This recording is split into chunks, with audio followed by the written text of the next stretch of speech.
Комората на сметководители при Сојузот на стопански комори денеска во Битола организираше информативна средба со локалните сметководители и книговодителските бироа за новиот акт за минимален надоместок за услуги, кој ќе започне да се применува од 1 јули годинава. Главната расправа се водеше за квалитетот и гаранцијата на услугите после првиот чекор, регистарот за сметководители и овластени книговодители, сметководствените бироа да се лиценцираат по потоа примена на актот. Од Институтот на сметководители на Република Македонија вела дека сметководителите најмногу прашувале како полесно да дојде до лиценца, кое друштво може да аплицира и како да определат реалната цена во договорот. Големото недоразбирање кое што јас го гледам вака од сите прашања, се однесува токму на тоа, таму се предвидени неколку критериуми.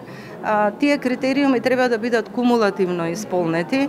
Одредени критериуми предвидуваат одреден број на документи сметководство месечно или годишно.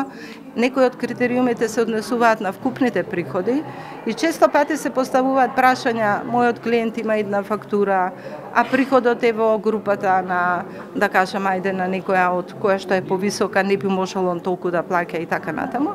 Значи тука веќе останува простор самото биро или самиот овластен сметководител да процени колку би бил тој надомест во рамките на оној предвиден надоместок.